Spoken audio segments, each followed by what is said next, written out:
Ladies and gentlemen, hello and welcome to a video showcasing a new engine on my railway. This is quite the little something. It's old-fashioned, but it's beautiful. This is supposed to be my new take on the Stirling single, which was the design idea I used for the first contraption. This is a day's work, which is a bit annoying because this is actually quite a small engine, but it is a beautiful, this is genuinely one of the better looking engines I've made. It's small, it's compact, it's detailed, it looks amazing. I'm using XXL wheels again because it is nice to actually have those being put to use rather than wasting them. Besides, I don't have any normal size drivers left. That's okay. And another thing that you've noticed probably is that I've used the white medallion name for this locomotive. I'm a little bit hesitant still, to be honest, because it is, you know, a bit odd thinking that the first white medallion was a quadruplex and the second white medallion is a tiny little steamer. But I think we could all agree that this one is better. Size doesn't matter. So let's actually take this off the track to get a look, because of all the lighting in the summer and the bollocks like that. It is a bit difficult to get a good look at this thing. I am trying to experiment still with the camera angle, so I'm hoping this doesn't go too bad. So the front of the locomotive is quite small. I didn't realise how small and low down this was. So as a cow catcher at the front, we have a standard face piece, a nice tall funnel with the wheel piece on the top, because that actually does look like a really good detail. And of course a secondary lamp in front of the funnel. Two of these 1x2 brick tool slopes here on the side. It was originally them, but because of the piston power thing, which we will get to in a moment, it had to be reduced down to one that's half the size. It's actually not that bad, especially just looking at it front on. We'll try and do that. That's really good. I do like that. Oh, like that, I do. Shouldn't be doing that, sorry. So why don't we actually move on to the piston? Let's try and put that back on the track. So move on to the piston part, because this looks really good. So it is a very simple and a bit of an unrealistic design, but that looks so good. There's a big old piston rod, big old wheels, small engine, so that's the balance. I genuinely do like that design that I've put there. It's honestly one of the better looking ones that I've made. The rods there, it should be lower, it absolutely should be lower. But with the plates that I've put the engine on and the way that this thing had to be built, it made a lot of complications.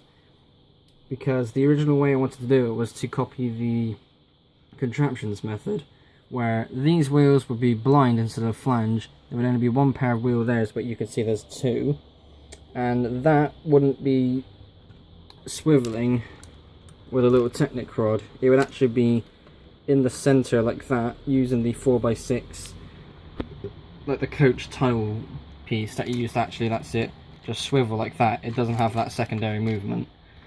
Annoyingly, that kept derailing, so I had no choice but to go to this.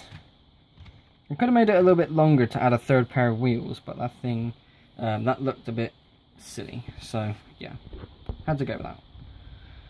Just looking at it from the side as well, it does look so nice. I don't know what it is exactly about this engine, but it all comes together so well.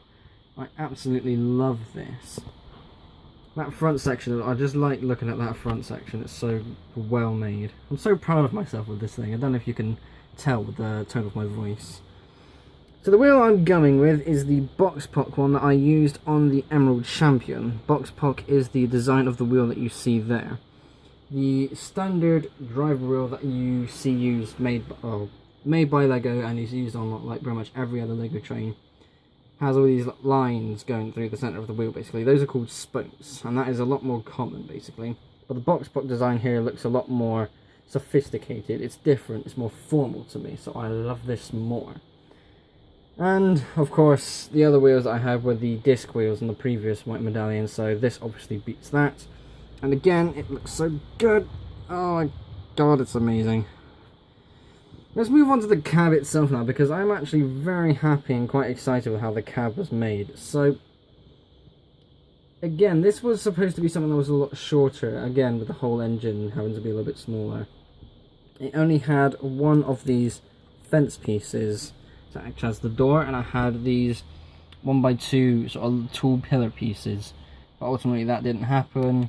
Modifications were made to the base of the engine because of the wheel arrangement, and now it is a lot longer. It's a very, very nice little tidy little cab area. It is only 6 studs wide, and I do like the fact that it's 6 studs wide, but it represents how small this engine is, and kind of like suits the age of it as well, because this is obviously themed off a really old steam locomotive. So that works very well. I'm trying to put the engine back together whilst I do the video. Inside the cab there is enough room for 2 minifigures. As you can see there, one is standing in front of the other. You could put them side by side, I suppose, but the only issue there is that it kind of dangles them out of the cab, which does make it look a bit stupid. But stupid is something I am very good at. Have you seen my videos? Whilst I'm putting this back together, this will be a good opportunity to go over the little window idea that I uninvertedly put together. So hopefully the camera will focus.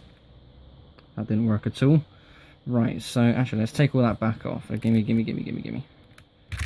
Oh shit, it's making a mess. Right, so the idea of the window here that you see as where that's supposed to be, it has this sort of sloped sort of look like that, where it's actually rectangular in shape but it's on an angle. So again, that was uninvertedly the design that I stuck with, but it does look quite nice. And again, it fits the sophisticated look of this locomotive. It's so good. I built this so well. It's a shame my video making qualities are just as awful. So let me put that guy back in there. We get that back on there. There we go. Excellent. So yeah, it's a nice tidy little cab, a very nice tidy little engine. Found some stickers, so I just put the number 10 on there because may as well. Now you will notice that it uses one of these Technic pieces again to connect to the tender. That's something I might have to do a little bit more often because it creates a stronger connection, and yeah, I think it's something I'm gonna have to get a little bit more used to. But the only problem is, with the way that I've built it here, the connection piece goes under the base plate. So if I am going to take them apart, it's going to be a bit of a struggle without having to take the model apart itself. So the tender is a lot simpler, but it does keep that sort of shape that matches the boiler. We've got wheels that have a bit of distance between them, these bigger sort of slope details as well. The Legoland bricks are there, which is really good, and I've also got these 4x2 special slope bricks that everybody loves to use when it comes to making trains. These are absolutely phenomenal. I was able to find enough to put onto the top of the tender. It was originally black, this tender. I started making that bit first, and then eventually it developed into using white bricks, and yeah, it just became this, and I decided to give it the name of White Medallion. There's something I skipped as well, annoyingly, which I need to go back and cover. It's the little arch that I have over the drive wheel. Look at that! My god, that looks amazing. I don't know about you, but this is something I'm still unsure about, because I have a 4x6 massive slope brick here reaching out to the side of the arch. I have that there to be able to create a sturdier connection on the boiler to the arch bits, but it doesn't look exactly right either when the boiler stays 4 wide. So what would you say? Should I put this back to a 4 wide boiler, or should I keep that 4x6 there and keep it just as it is? It's a bit of an odd look, but again, I can't decide, so I'm just leaving it as that. Right, let me go get a couple of coaches, because I want to show you how good this looks with the Emerald Knight coaches. There we go. Look how nice and organised that looks. It's not exactly time accurate, I suppose, but again, with how formal and clean it all looks, it just suits it so well. And seeing as we're going a little bit old fashioned, I thought I'd get those out just for the background. Remember that coach? I don't think anybody really does, but I don't blame you, I only showed it in one video. Oh well, this is a model I'm absolutely proud of, and I don't think I'll be able to replicate anything like this anytime soon. but why need to? So let's just end it here. Thank you all so much for watching. Be sure to like and subscribe if you haven't already. I will see you all in the next episode. Bye bye.